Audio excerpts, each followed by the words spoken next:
में यही इन्हीं के इर्द गिर्द सब चीज थे।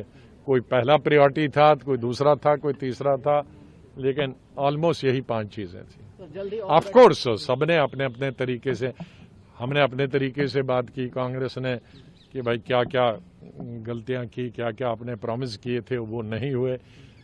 एनसी ने अपना, फारूक साहब ने अपना तजुर्बा बताया कैसे कैसे होना चाहिए था और क्यों नहीं किया, महबूबा जी ने अलग, और सब पॉलिटिकल पार्टी। लेकिन एक अच्छे वातावरण में, कोई ऐसा लड़ाई का माहौल नहीं था, क्योंकि उसका कारण था कि एक ही स्टेट के लोग हैं तो पर्सनली एक दूसरे को बहुत नज़दीक से जानते हैं, और इशू भी सबका एक ही कारण था। और मैं नहीं समझता कि ये जो 5 मुद्दे हम लोगों ने रेज किए थे, तो कोई इस पर किसी की पार्टी को आपत्ति हो, चाहे वो सत्ताधारी पार्टी हो या विपक्ष के लोग हों। कोई और को वापस करने की मांग की या 35 को बहाल करने की मांग की किसी ने भी? किसने? बस मैंने बताया ना, अधिकतर कुछ लोगों ने कहा, लेकिन साथ ये भी कहा कि भाई वो कोर्ट में है, अदालत में है। साहब, क्या आगे भी कोई बैठक होगी इसका? कोई समय आज कहा गया कि आने वाले समय में कोई और भी? नहीं, अभी कोई चर्चा नहीं हुआ सर। 370 पे आपकी पार्टी में भी। चलो, बहुत बहुत धन्यवाद।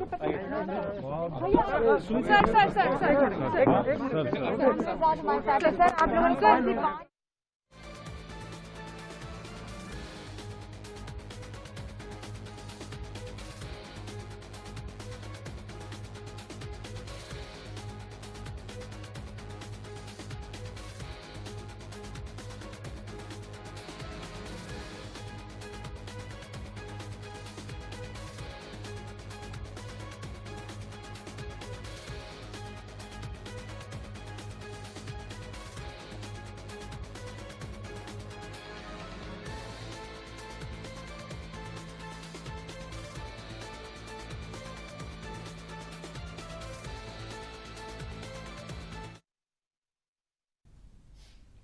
పదో తరగతి ఇంటర్ పరీక్షల నిర్వహణ విషయంలో రాష్ట్ర ప్రభుత్వ వైఖరిపై సుప్రీంకోర్టు అసంతృప్తి వ్యక్తం చేసింది. ప్రభుత్వం దాఖలు చేసిన అఫిడవిట్లో అంతా అనిశ్చితే కనిపిస్తోందన్న కోర్టు పరీక్షల నిర్వహణకు సహకరించే సిబ్బంది వివరాలు పొందుపరచలేదని ఆక్షేపించింది. ఒక్కో గదిలో 15 నుంచి 20 మందితో పరీక్షలు ఎలా సాధ్యమని, అలా చేయాలంటే 34,000కు పైగా గదులు అవసరమని తెలిపింది. గదుల వివరాలు అఫిడవిట్లో లేవన్న కోర్టు పరీక్షలు నిర్వహిస్తే విద్యార్థులకే కాకుండా సిబ్బందికి రక్షణ కల్పించాల్సిన బాధ్యత ప్రభుత్వంపై ఉంటుందని స్పష్టం చేసింది. పరీక్షల నిర్వహణే ఆలోచనగా ఉండరాదన్న ధర్మాసనం విద్యార్థులపై ఎంత ప్రభావం చూపుతుందో అర్థం చేసుకోవాలని హితవు పలికింది. కోవిడ్ 2వ దశ ఉధృతి కళ్లారా చూశామన్న కోర్టు పరీక్షలు జరుగుతుండగానే 3వ దశ వస్తే ఏం చేస్తారని ప్రభుత్వాన్ని ప్రశ్నించింది. కరోనా తీవ్రతను సరిగ్గా అర్థం చేసుకోవడం లేదని రాష్ట్ర ప్రభుత్వాన్ని ఉద్దేశించి వ్యాఖ్యానించిన కోర్టు ఇప్పుడు తీసుకునే నిర్ణయాలు భవిష్యత్తు తరాలకు మార్గదర్శకంగా ఉండాలని తెలిపింది.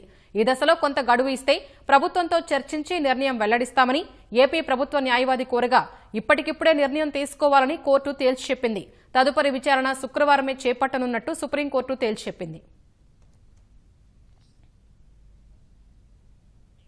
విద్యార్థుల ప్రాణాలంటే వైకాపా సర్కారుకు లెక్కలేదనే విషయం సుప్రీంకోర్టు వ్యాఖ్యలతో తేలిపోయిందని తెలుగుదేశం జాతీయ ప్రధాన కార్యదర్శి నారా లోకేష్ అన్నారు.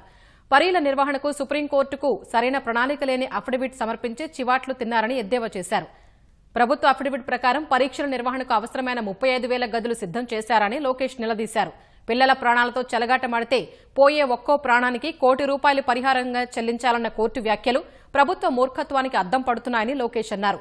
ఇకనైనా విద్యార్థులు, తల్లిదండ్రులు, ఉపాధ్యాయుల ప్రాణాలు బలి తీసుకునే పరీక్షల నిర్వహణ ఆలోచనలకు ప్రభుత్వం స్వస్తి చెప్పాలని లోకేష్ డిమాండ్ చేశారు.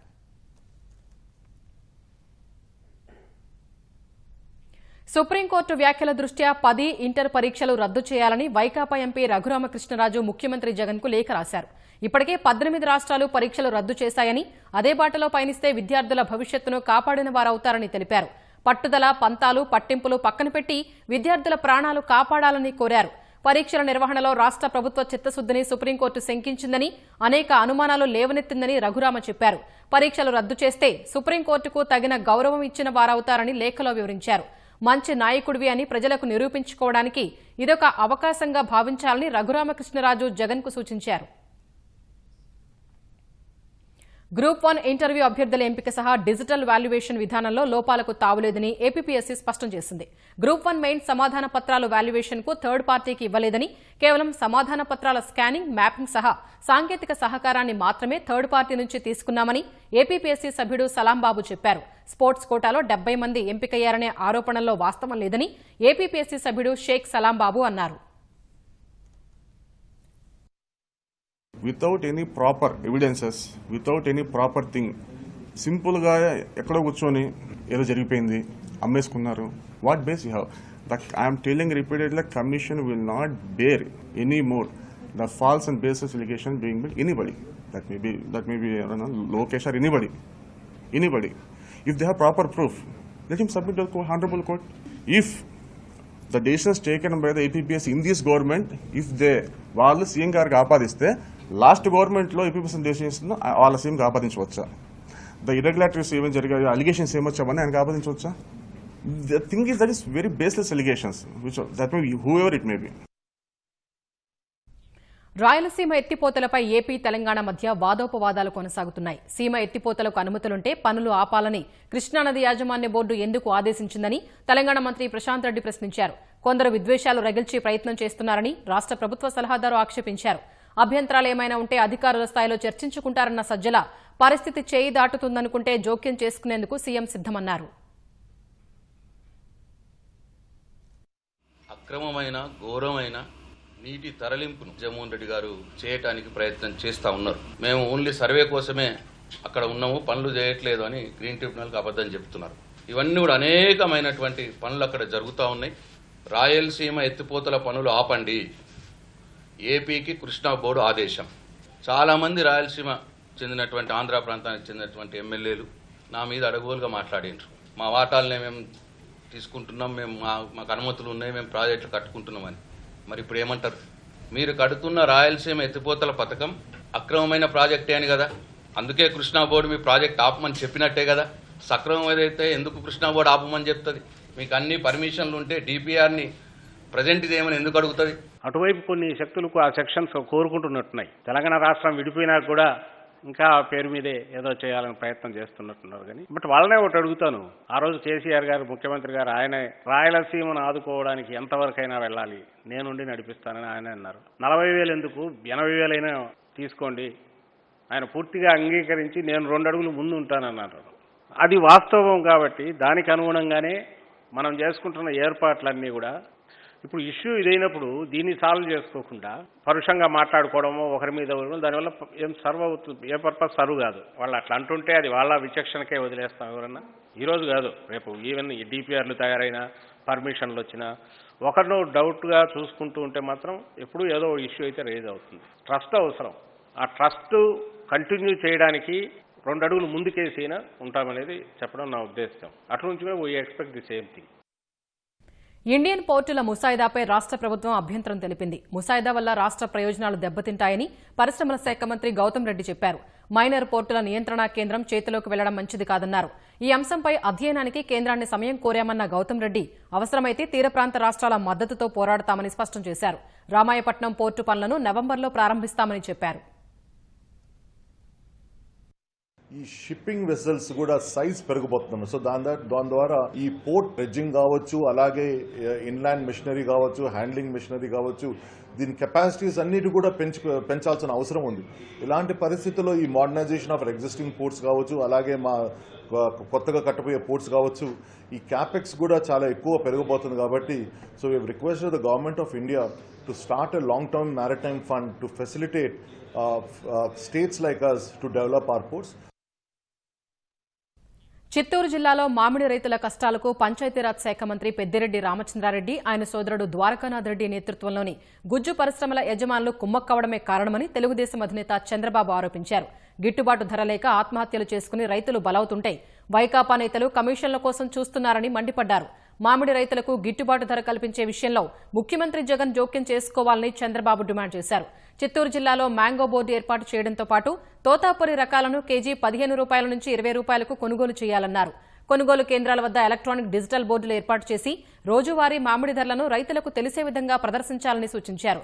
చిత్తూరు జిల్లాలో రైతులు ప్రభుత్వ భాగస్వామ్యంతో 2 భారీ గుజ్జు పరిశ్రమలు ఏర్పాటు చేయాలన్నారు. ధరల స్థిరీకరణ సంస్థను మామిడి రైతులకు ప్రత్యేకంగా ఏర్పాటు చేయాలని డిమాండ్ చేశారు. ముఖ్యమంత్రి నివాసం ఉంటున్న తాడేపల్లిలోని అమరారెడ్డి నగర్ వాసులు ఆందోళన వ్యక్తం చేశారు. రహదారి విస్తరణలో భాగంగా బకింగ్హామ్ కాలువ పక్కన ఉంటున్న తమను పక్కా ఇళ్లు నిర్మించుకునేంత వరకు ఖాళీ చేయించబోమని స్థానిక ఎమ్మెల్యే ఆళ్ల రామకృష్ణారెడ్డి హామీ ఇచ్చారని, ఇప్పుడు హఠాత్తుగా వచ్చి ఖాళీ చేయమనడం దారుణమని వాపోయారు. తమ ఇళ్లకు పరిహారం ఇవ్వకుండా, తమకు కేటాయించిన స్థలంలో కనీస వసతులు కల్పించకుండా ఉన్న ఫలంగా ఖాళీ చేయించేందుకు అధికారులు ప్రొక్లైన్లతో రావడం ఎంతవరకు సమంజసమని ప్రశ్నించారు. తమకు జరిగిన అన్యాయాన్ని ప్రశ్నిస్తే ఇళ్లు రాకుండా స్థానిక నాయకులు అడ్డుకుంటున్నారని ఆక్రోశం వెళ్లగక్కారు.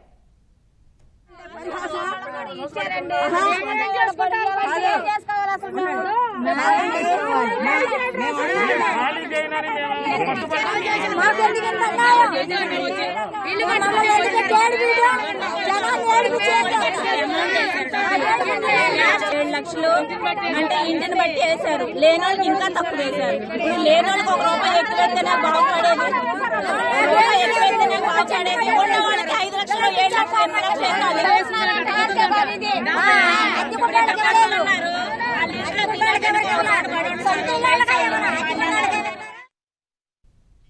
వైకాపా ప్రభుత్వం ఎట్టి పరిస్థితుల్లోనూ రాజధానిని తరలించలేదని అమరావతి ఉద్యమ ఐకాస కన్వీనర్ శివారెడ్డి ధీమా వ్యక్తం చేశారు. ఏకైక రాజధానిగా అమరావతినే కొనసాగించాలంటూ 555వ రోజు ఆందోళనలు కొనసాగించిన రైతులు, మహిళలు ఉద్దండరాయునిపాలెంలో దీక్షా శిబిరాన్ని పునరుద్దరించారు. ఈ సందర్భంగా ఉద్యమాలకు శివారెడ్డితో పాటు తెదేపా నేత శ్రావణ్ కుమార్ సంఘీభావం తెలిపారు. రాజధాని కోసం నిర్మించిన భవనాలను త్వరితగతిన పూర్తి చేయాలంటూ తుళ్లూరు రైతులు, మహిళలు ఆందోళన చేశారు.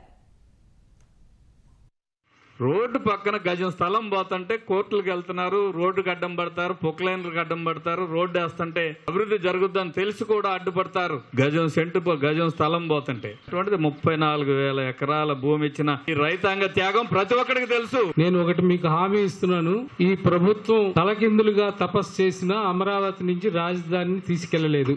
వాళ్ళకి కూడా స్పష్టంగా తెలుసు, జగన్మోహన్ రెడ్డి గారికి ఆంధ్రప్రదేశ్ కు సంబంధించి ఏకైక రాజధాని అమరావతి అనేది స్పష్టంగా తెలిసి విశాఖపట్నంలో ఉన్న ఉత్తరాంధ్ర ప్రజల్ని, అలానే ఎటువంటి సంబంధం, ఏమి నిరాహార దీక్షలు గాని ఎటువంటి నిరసనలు తెలియజేయకుండా ఉన్న రాయలసీమ ప్రజల్ని తన స్వలాభం కోసం 1 నెలకోసారి 2 నెలలకోసారి ఒక పిచ్చి స్టేట్మెంట్స్ ఇప్పిస్తా ఉంటారు.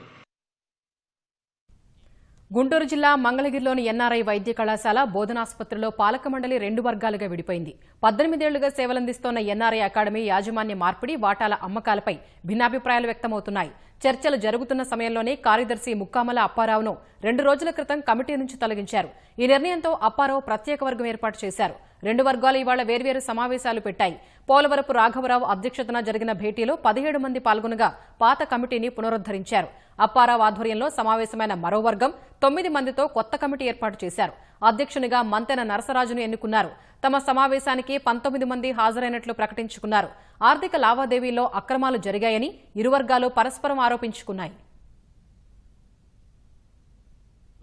ఫస్ట్ ఇనిషియల్ 2003 నుంచి 2017 వరకు సెక్రటరీగా పనిచేశాను. ఉన్న పాలక వర్గం వాళ్ళు కొంత నెగ్లెక్ట్ చేశారేమోనని నాకు బయట నుంచి వచ్చే సమాచారాన్ని బట్టి వాటిని అడ్రస్ చేద్దాం అంతేగాని ఒకళ్ళ మీద వాళ్ళకి అగెనిస్ట్గా కానీ వీళ్ళకి ఫర్గా కానీ కాదు.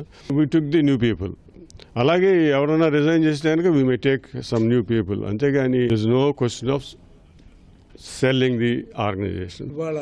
జనరల్ బాడీ మీటింగ్ కి 17 మెంబర్లు అటెండ్ అయ్యాము. ఆ 17 మెంబర్లు వీఆర్ ఎలక్టెడ్.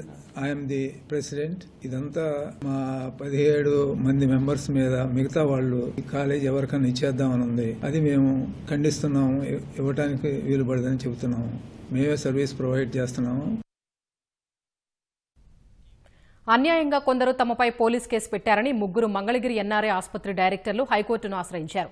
డైరెక్టర్లు నిమ్మగడ్డ ఉపేంద్రనాథ్, మణి అక్కినేని, రాఘవరావు హౌస్ మోషన్ పిటిషన్ వేశారు. కొందరు చేసిన తప్పుడు ఫిర్యాదుతో మంగళగిరి పోలీసులు తమపై కేసు నమోదు చేశారని కోర్టు దృష్టికి తీసుకెళ్లారు. డైరెక్టర్ల సమావేశంలో హాజరు కాకుండా అడ్డుకునేందుకే ఫిర్యాదు చేశారని న్యాయస్థానానికి తెలిపారు. పోలీసుల చర్యలు తీసుకోకుండా నిలువరించాలని కోరారు. వాదనలు విన్న న్యాయస్థానం 3 డైరెక్టర్లపై ఎలాంటి తొందరపాటు చర్యలు తీసుకోవద్దని మధ్యంతర ఉత్తర్వులు జారీ చేసింది. డైరెక్టర్ల సమావేశంలో పాల్గొనేందుకు అనుమతినిస్తూ తదుపరి విచారణను వాయిదా వేసింది.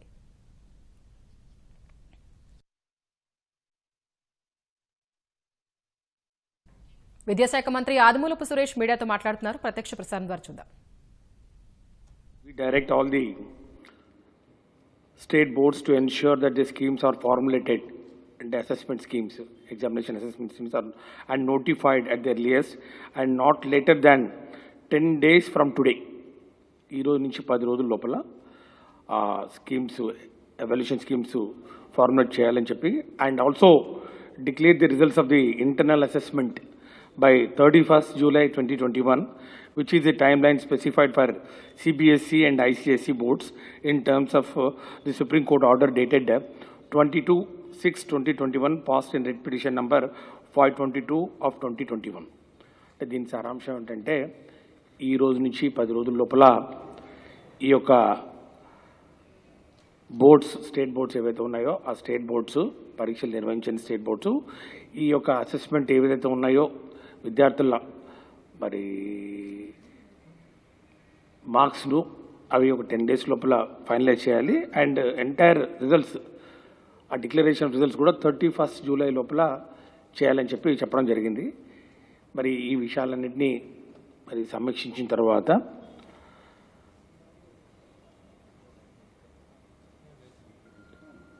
ఇంటర్మీడియట్ ఎడ్యుకేషన్ ప్రిన్సిపల్ సెక్రటరీ గారు మరి అట్లాగే secretary board of intermediate education వారు ఇచ్చిన సమాచారం మేరకు పరీక్షల నిర్వహణ మూల్యాంకనం మరియు ఫలితాల ప్రకటనకు కనీసం 40 రోజుల సమయంతో పాటు అదనంగా 15 రోజుల ముందుగా విద్యార్థులకు పరీక్షల టైం టేబుల్ యొక్క సమాచారం ఇవ్వవలసి ఉందని చెప్పి పేర్కొనడం జరిగింది. ఈ విషయాన్ని కూడా నేను గతంలో కూడా పదే చెప్పడం జరిగింది. 45 డేస్ పడుతుంది.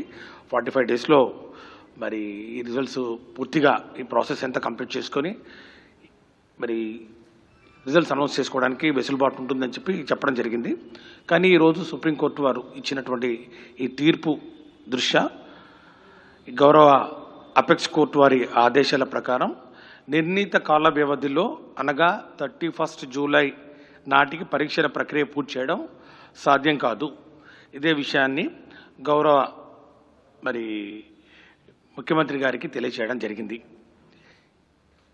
ఈ విషయం మీద పూర్తిగా మరి చర్చించిన తర్వాత పై విషయాన్ని ఈ యొక్క డెడ్ లైన్స్ ఏవైతే సుప్రీంకోర్టు వారు చాలా స్ట్రిక్ట్గా ఇంప్లిమెంట్ చేయాలని చెప్పి చెప్పడం జరిగిందో, ఎందుకంటే అంతకుముందు కూడా వాళ్ళు యూజీసీ అంటే ఉన్నత విద్యకు సంబంధించినటువంటి అడ్మిషన్స్ చేసే మరి అపెక్స్ ఇన్స్టిట్యూట్ ఏదైతే ఉందో వాళ్ళకు కూడా సుప్రీంకోర్టు వారు ఇన్స్ట్రక్షన్స్ ఇవ్వడం జరిగింది. UGC also will be issuing necessary instructions to ensure that the admission process by the colleges and institutions should commence only after the declaration of the results by CBSE and ICSE including the state boards. కాబట్టి UGC వాళ్ళు కూడా కాలేజెస్కు అంటే ఉన్నత విద్యకు సంబంధించి intermediate తర్వాత ఏవైతే courses ఉంటాయో డిగ్రీ కోర్సెస్ అన్నిటికీ కూడా 31st July డెడ్లైన్ తర్వాత ఇష్యూ చేయాలని చెప్పి చెప్పడం జరిగింది. కాబట్టి ఒక యూనిఫామిటీ వస్తున్నటువంటి పరిస్థితుల్లో మరి మన విద్యార్థులు కూడా ఇతర రాష్ట్రాల్లో కానీ మరి వేరే సంస్థల్లో కూడా ఈ అడ్మిషన్ తీసుకోవడానికి ఎలాంటి ఆటంకం కలగకుండా ఉండాలి.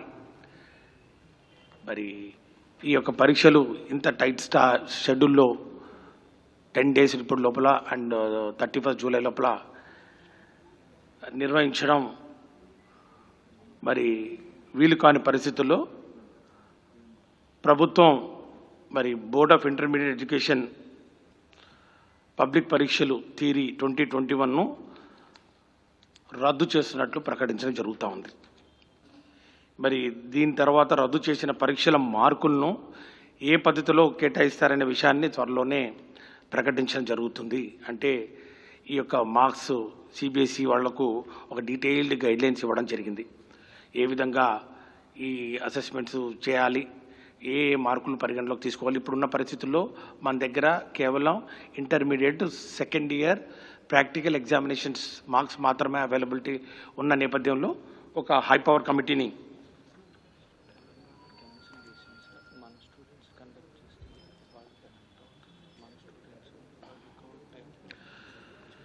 కాబట్టి ఒక హై పవర్ కమిటీని ఏర్పాటు చేసి ఈ ఎంటైర్ ప్రక్రియను ఈ యొక్క మూల్యాంకనం వాళ్ళ యొక్క మార్క్స్ను ఏ విధంగా అసెస్మెంట్ చేయాలని చెప్పి మరి నిర్ణయం తీసుకోవాలనో ఆ కమిటీ సిఫార్సుల మేరకు త్వరలోనే నిర్ణయించడం జరుగుతుంది. అట్లాగే ఇతర బోర్డులు కూడా ఇప్పటికే ఎగ్జామినేషన్స్ క్యాన్సిల్ చేయడం వలన మనకు కూడా మన విద్యార్థులు కూడా ఏ విధంగా కూడా నష్టపోకుండా, ఎందుకంటే ఈ యొక్క డెడ్ లైన్ ఏదైతే ఉందో ఈ 31 జూలై డెడ్ లైన్ కామన్గా అన్ని రాష్ట్రాల్లో మరి దీన్ని వర్తింపజేసే దిశగా సుప్రీంకోర్టు ఆర్డర్లు మరి ఉండడం వలన ఈరోజు జరిగినటువంటి ఈ యొక్క సుప్రీంకోర్టులోని చర్చల నేపథ్యంలో వారు ఇచ్చినటువంటి ఆర్డర్లను సుప్రీంకోర్టు ఆర్డర్ను దృష్టిలో పెట్టుకొని ఈ యొక్క ఇంటర్మీడియట్ పరీక్షలను రద్దు చేయడం జరిగిందని చెప్పి తెలియజేస్తా ఉన్నాం. అదేవిధంగా ఈ యొక్క పరిస్థితుల్ని దృష్టిలో పెట్టుకొని 10వ తరగతి పరీక్షలు కూడా రద్దు చేయడం జరిగిందని చెప్పి కూడా తెలియజేస్తున్నాం.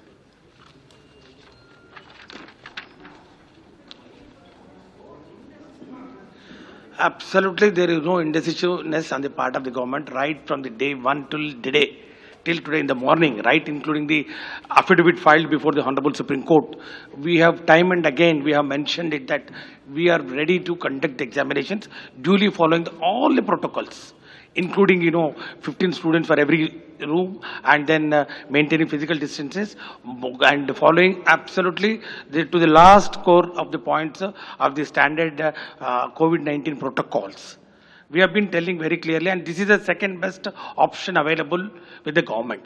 Cancellation is the second best option. The best option is always, government have been telling that we want to, keeping in view of the future of the students. Our Honorable CM also have been telling repeatedly, and then we have also told that we are ready. We are ready with the conducting examinations, and we have filed the same thing in the affidavit. In the affidavit filed before the Honorable Supreme Court. Where is the question of confusion at all? We have been telling, we are told very, very clearly, including today. You can see all the papers also carried that in the affidavit also we have mentioned how actually we are going to conduct it.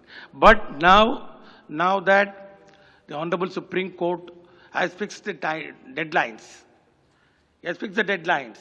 The deadlines is 10 days. Within 10 days, you have to enumerate the entire the scheme of assessment of the marks, and then the internal assessment marks also, and the results also have to be. The results have to be announced by the 31st July, which is absolutely not possible in the given circumstances, because I have been telling, not now, before also, that we require this number of days. My secretary is there next to me, Direct Secretary Board of Intermediate Education, and my principal secretary is also there. If you want, you can clarify with them. Given the time required for each stage, the announcement of the notification, so that sufficient number of days had to be given to the students for preparing for the examinations, because generally we give 10 to 15 days for announcing after announcement of the schedule for conducting the examination. And 7 papers are there, alternative days we have to conduct, and earlier schedule also we have said, if you start the examination in the month of July, and then it will go up to July 27. And then thereafter we require another 15 days for evaluation, and then finally publication of results. So where is the question? Now, since Honorable Supreme Court has given a ruling, and then today in the court they have given the orders that what is the time limit to be followed, and there is no option, and then our students should not be put to any inconvenience, because this is very ambitious time schedule of concluding the examinations. So in the best interest of the students, second option we have exercised, and then we are cancelling the examinations.